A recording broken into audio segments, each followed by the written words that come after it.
My checker, I get the last laugh. My checker, I'm a gasket. We don't always have some singing. That's wow. Are we recording? Now go high. Cool. Is that you guys' new intro song? Oh, he puts it in later. No, that's what I just did. Was the new intro song? Pardon me. We have a new intro song. It's by Kevin Bozeman. So Thank you. are you rolling right now? We're good? Yeah. All right. All right. I checked the time right. You ready to go? For real, Kevin? Yeah, man. All right. Here we go. We're rolling. This is it. We're back. We are back. This is episode, I have to look, 398 of No Laugh Track Podcast. Originally, 398 was going to happen back in November, but we're back. The shutdown. If I would have known I could have a chance to be 400, I would have manipulated my schedule. You know, we could come back. We'll do it. We'll come back in 2 weeks. No. We'll do No. co-guests.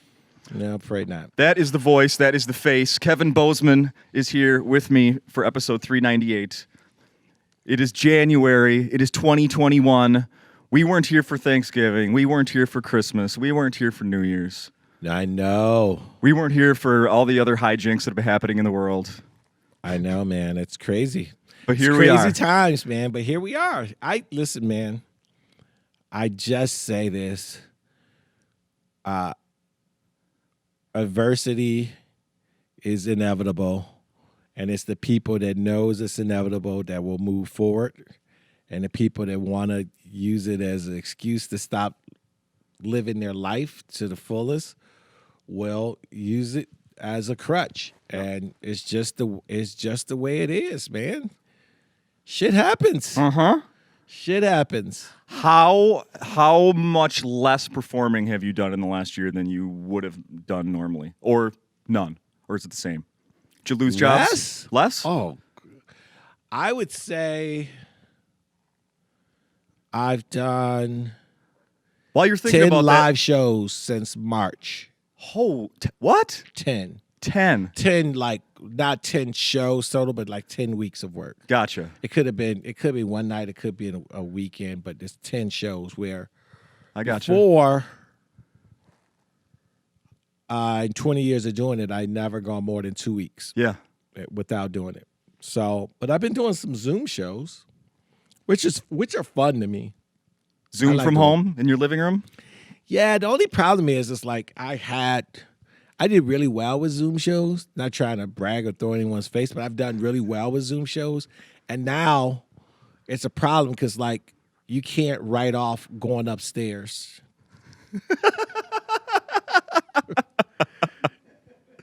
So that's been like, oh God, man. Are you sure? Turning the lights on? I know. You get to claim your part of your house as office space, but that's Damn right. That's not plane tickets, rental cars. That's not the travel. That's true. Where you could, and also that's true. Oh, really? You're trying to claim this new suitcases that you got? Yeah, man. You don't even need them. No, not this year. So that's been like well, I'm gonna write this off. But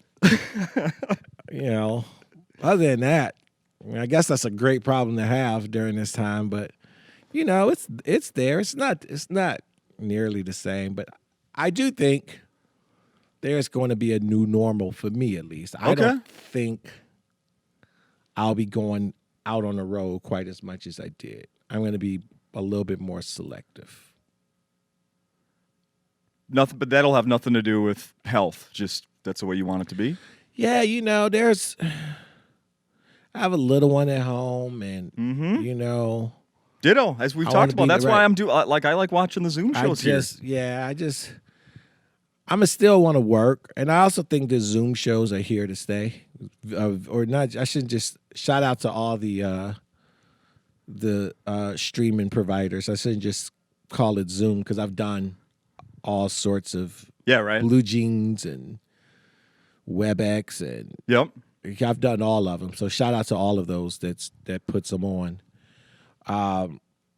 So I think that they're here to stay. I think so too. I think like people working from home.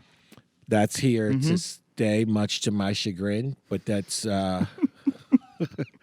yeah, it's a new normal, Yeah. and you just have to adjust to the new normal, and it is the people that cannot adjust that's going to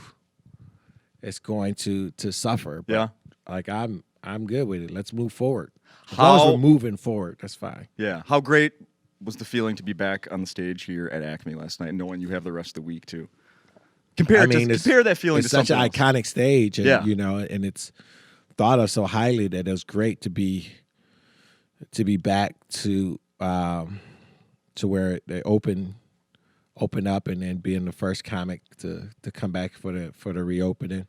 It's great because these crowds are so well. And I hate to say that word, but like treat them like a pet, but they're such a well-trained audience that they allow you to take them to some places where they necessarily wouldn't want to go. Yeah. I watched the show last night. And for sure these days, I am going to take you some down some dark hallways. Yeah.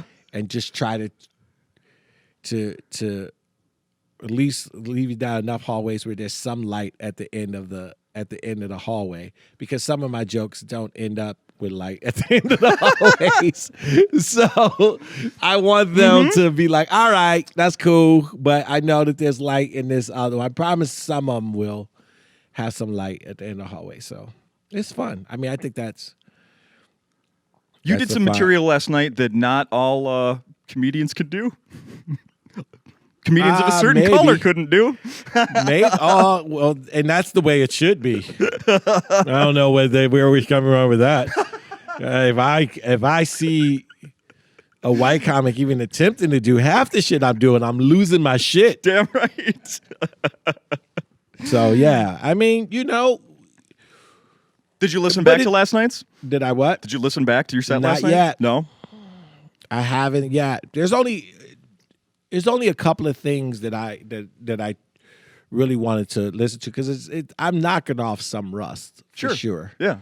So my rhythm and delivery isn't quite where I need it to be yet, but still, like, being on stage is probably the most natural thing in the world for me. Nice. It's like I'm good with silence a little bit, not like silence from a joke, but silence as I work through what to say next. Sure, it's okay to think. It's okay to think it through for a second. Normally it just comes. It's just like, here it is. But now it's just like it's a little bit. It's just like a white dude that hangs out with a bunch of black people and picks up a little rhythm but doesn't quite have it, and that's. I'm just a little offbeat. I gotcha. Right, but he picked up some rhythm because he's got a bunch of black friends and he's picked up something. So he'll be great. He'll be great when he hangs out with his white friends because they'll be like, "Oh, look at this guy!" But then, but he's still just a little bit off, and that's where I'm at. Oh, I love that so much. Let's see. I got a whole list of things I want to talk about with you. One of the things is that I saw on your Instagram, somebody lip syncing one of your jokes from TikTok. That's a new thing that's happened in the last year. People's jokes kind of going viral on TikTok and with this lip it's syncing. so crazy that someone lip syncs your jokes and they get way more props than the creator of the actual joke. There should be a rule where you get like, because I think people watch they always give me credit. Do they always? Does everybody always every time? Okay, I don't know if that's true for everyone, but everyone that's done my joke, they tag me and stuff. Good. And that's good. Credit to Kevin Bozeman, but it's great. Yeah, it's flattering. It's great. I don't mind it at all. I think it's fun and it makes people aware of who I am. So if they're gonna turn me on to a new fan base, then do it. Do that. Let me start giving them albums and suggestions. Yeah, right. Like, man, why don't you do this bit? Because this album, it's one of my favorites. Hey, could you pump up track 6 a little more? Right. If you could do that, I appreciate it. And then tag my Pandora channel. Yeah, right. So, like the ones I've seen, those are they off your album or Dry Bar? Both? I believe they're all off of my Dry Bar special. Yeah. Which has millions of hits. Yeah. Well, then, because I got those bits about The Christmas one. Yep.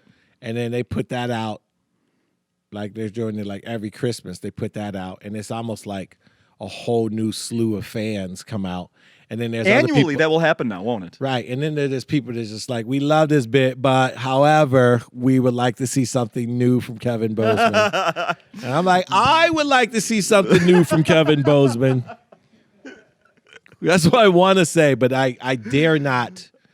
I dare not go on Dry Bar and I won't make comments. The only thing I do is when they release something, I just make sure I thank everyone for all the support and for watching and sharing, and just follow me on some sort of social media that I choose at the time. Right on. But other than that, I don't. I stay away from the comment section. Yeah, well, that's probably wise. Probably wise for most of us. Just this is nothing. You talk about a dark hallway that ends in no light. Yeah.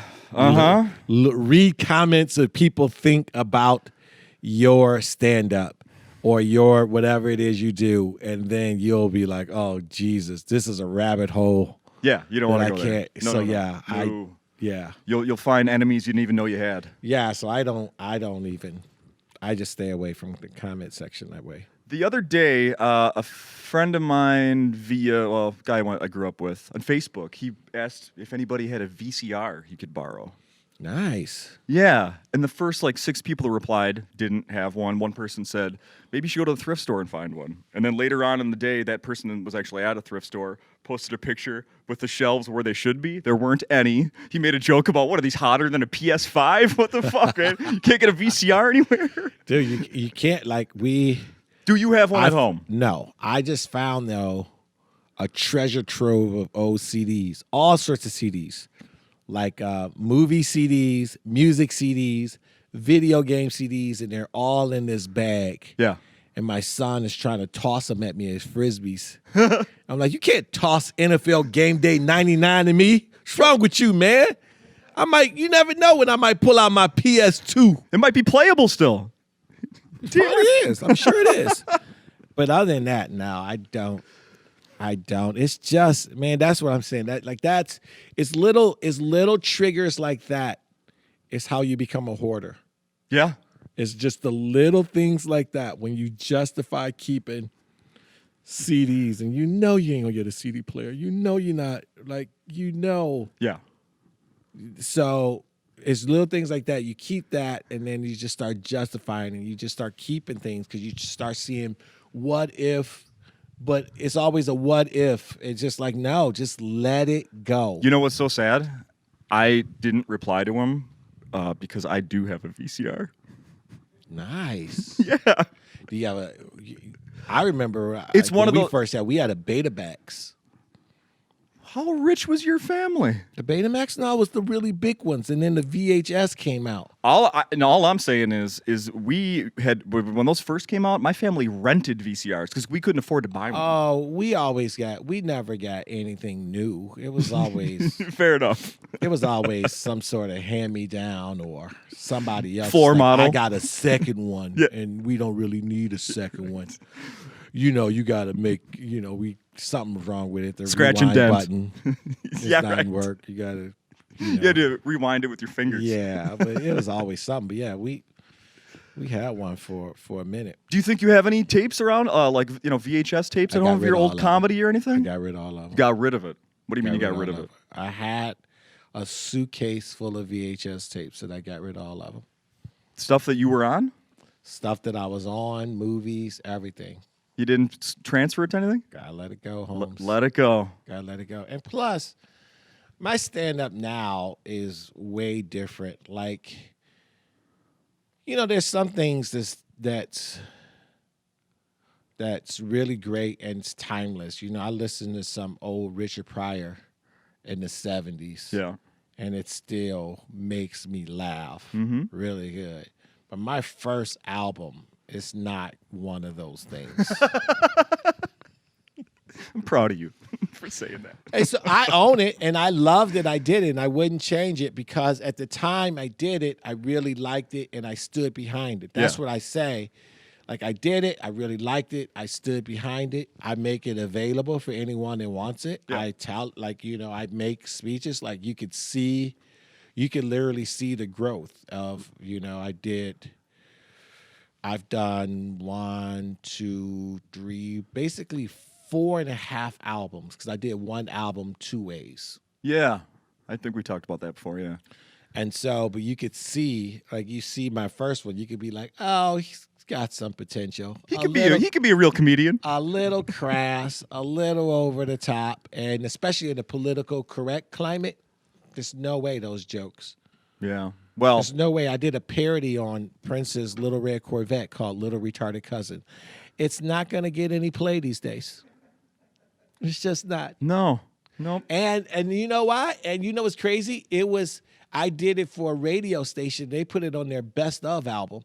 So it just goes to show you where everyone was at. So I was just a product of the time, but I didn't do anything and then my second one was actually a DVD that was a little better, a little more polished. I got to start showing. Yeah. And then my third one was like, I found like it was like really like, okay, this is starting to be who I am. And then my fourth one, like, showcased more. And then now I'm working on, I don't know where I'm at on number 5 because I'm still trying to figure out, because it's like a whole thing, like what was funny back in February, March, it's not quite as funny now.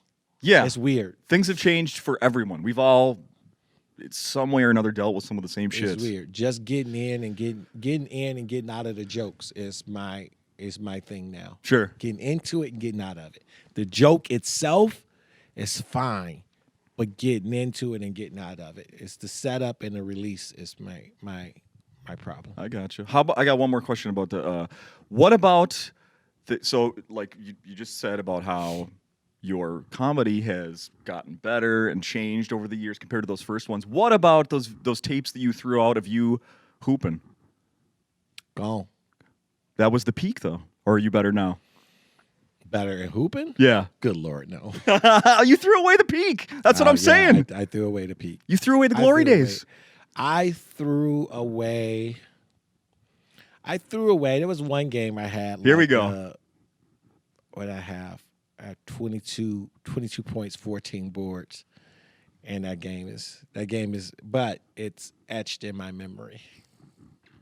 That's a double-double for KB. Yeah. I'm not going to go out and buy a VCR and then just so I could play that back to my kids and show them. I'll loan you mine. That I would destroy them. I'll loan mine to you. Yeah, I know, please. Yeah, I just need this to show them, my kids, that I would have destroyed them if we played. Now I can't. My oldest is 6'7", and yeah, I heard that. And my middle one now is 6'3", so he's pushing it. Like they are. It's just giants walking around. Is there anybody? Do you have a relative taller than 6'7" anywhere? Where did that come from? If there is a relative out there, I am unaware of it. But yeah, I don't think so. That's tall. Yeah, he's a giant. Crazy he's a giant tall human being. Damn. He's a giant human being. He wears size 15 shoe. He's just massive. Wait, those are small for 6'7". No, I'm kidding. I'm just kidding. It irritates me because he's like, Dad, some of the older shoes I can't wear anymore. If you want them, just let me know. Hey, man, get the fuck out my face. Why don't you give my hand-me-downs? Well, yeah, I'll take the Timberlands, but otherwise, get the fuck out my face. Man, I bought these for you. Yeah, right? I listened to the most recent episode of your podcast, Ball Hog. Yeah. Good as always. Thank you. Reminds me that I should keep up with your show more because I like it every time I listen. I appreciate it. And I even looked back to see some of the topics you were covering. I thought, well, was he doing this all throughout? Pandemic, George Floyd bullshit, like everything, all summer, fall. It looks like you've been fairly consistent doing the podcast. Yeah, I took a break for a while, and then to me, it's not like our good friends Chad and Si's podcast where it's just a hit On the and clock. It's so great. Yeah. And but for me, it's therapeutic. Sure. I don't have any guests, as you know. Yeah. I had one guest a couple of weeks ago. It was a film professor, and we argued whether Die Hard was a movie. And she clearly won the argument because she gave me I just used my feelings, which is what I always tell people why they're wrong.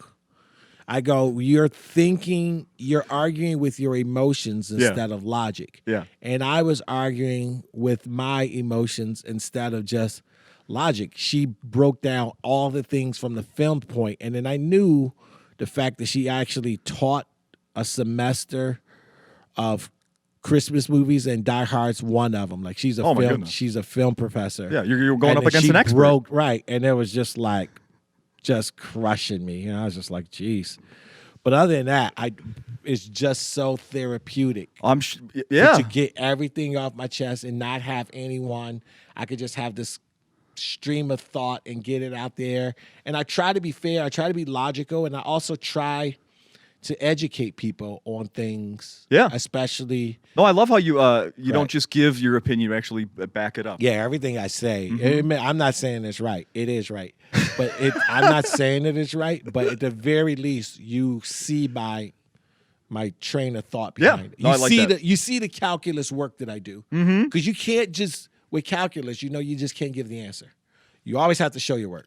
Showing your work is actually just as important as your answer. Yeah. And that's how it is with my podcast. It's like I try to show the work and take you through my journey of how I got to this conclusion. Yeah.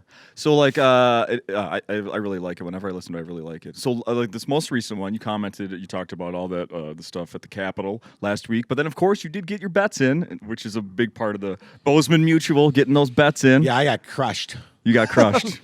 I didn't get crushed on my Bozeman Mutual picks. I got crushed. I picked Pittsburgh and Seattle to be in the Super Bowl. Ooh. They're both out. They're both out. Week and one. The only reason I picked them is because I picked them at the beginning of the year. Like, so at the beginning of the football season, I say I'd give you the teams that's going to have like really good records because Vegas sets a record. Yeah. And Pittsburgh and Seattle was both at 9.5. Total wins. Total wins. Yeah. And I was like, dude, they are going to soar. Both of them are going to soar past 9.5 wins. Yeah, and Pittsburgh, Pittsburgh they were 11-0 at one point, right? Pittsburgh and Seattle both won more than 9.5. Yeah. And I was like, don't be surprised if those two teams play in the Super Bowl. And so I watched the season, and I saw the season unfold, and I knew that Pittsburgh and Seattle were not the best teams in the league. Yeah. But I also saw flaws in every team.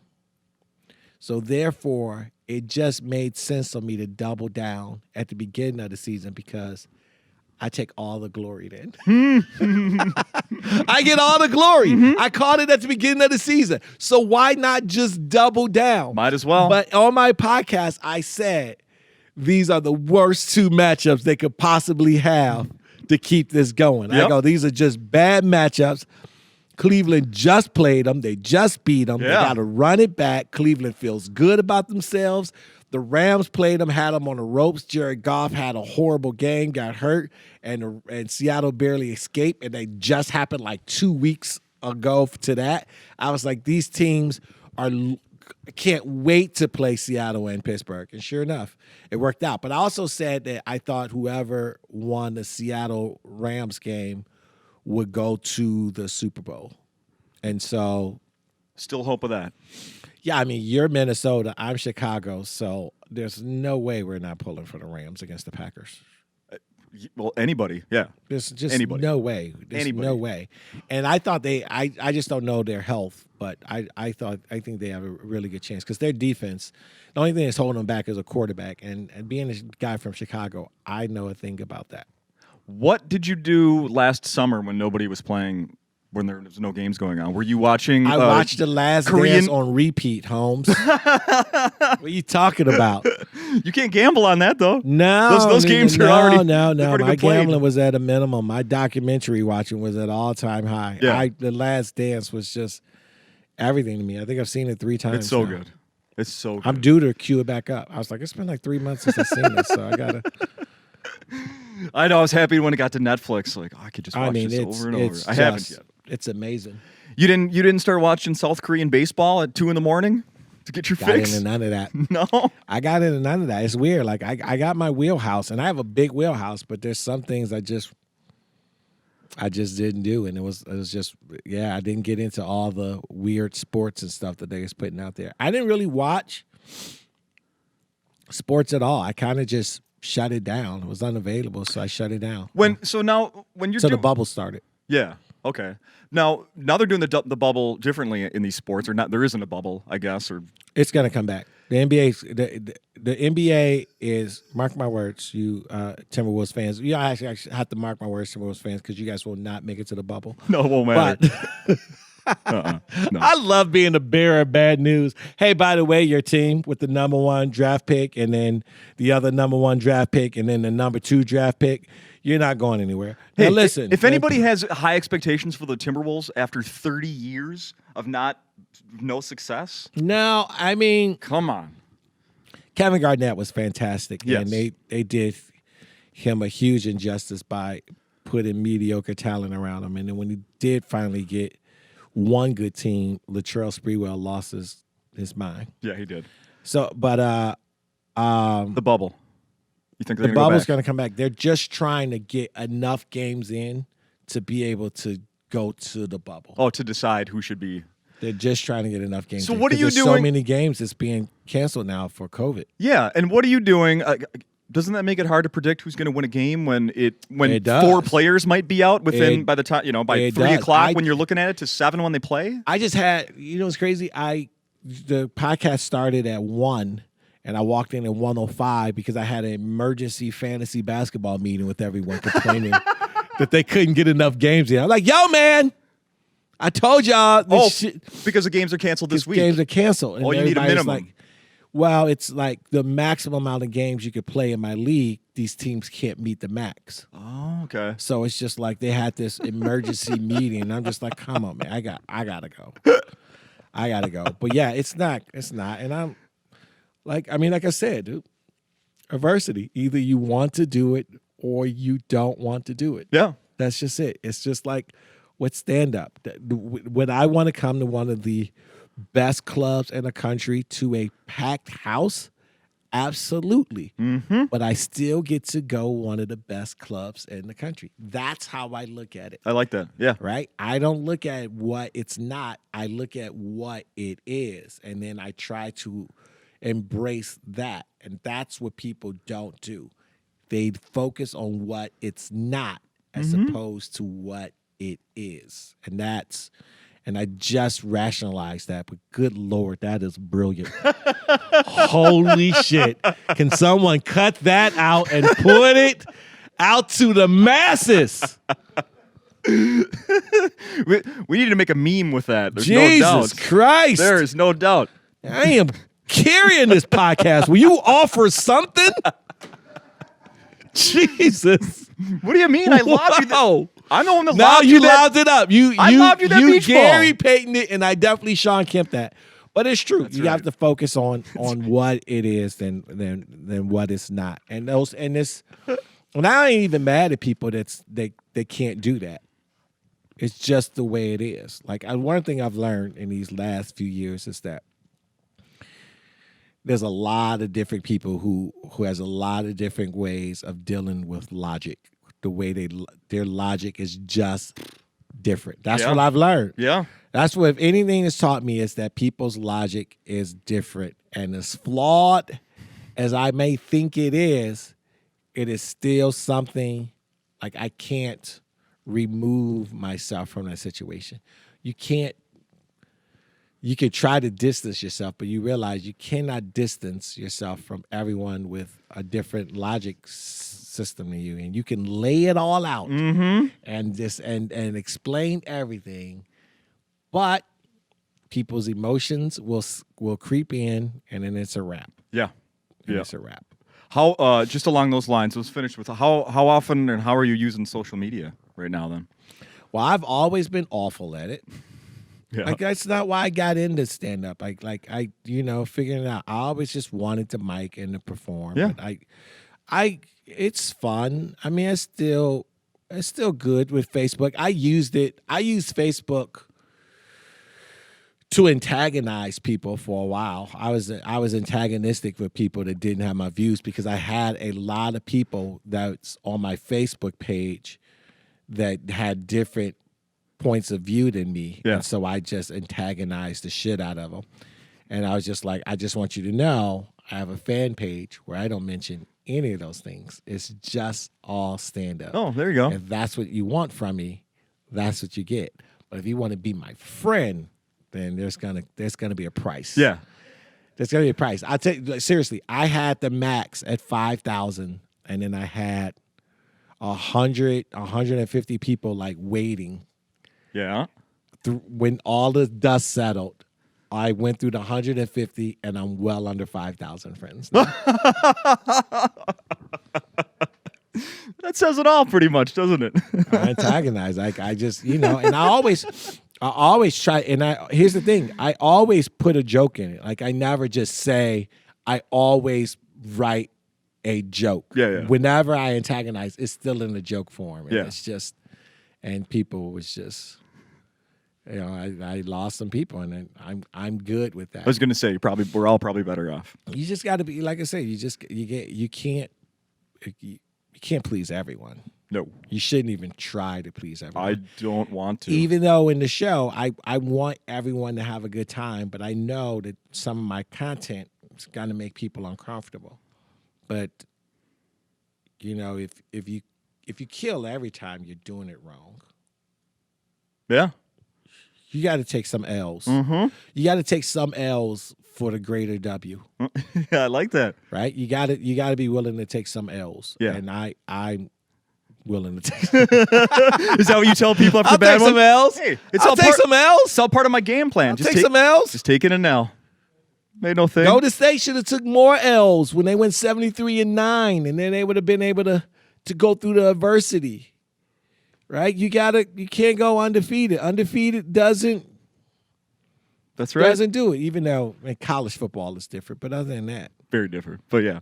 Let's tell people what time the shows are this weekend, because that has changed a little bit. It'd be nice if you knew that information, because I don't. Well, I do. The shows are at 7 and 9:30. Am I saying that correctly? Yeah, from memory? Yeah, 7 and 9:30 are the shows now on the weekends. They used to be different times. I don't even need to throw those out there because I just confuse people. They are now at 7 and 9:30 Friday and Saturday evenings. I kind of low level like towns just closing like a Kmart. I kind of low level like these cities just closing up like 10 p.m. ghost towns, like a grocery store. Just like finish up your fun. We'll be closing. No, I low. No.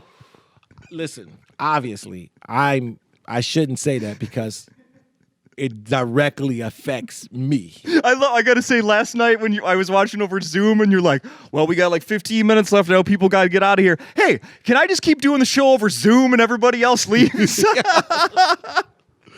Yeah, so that was awesome. I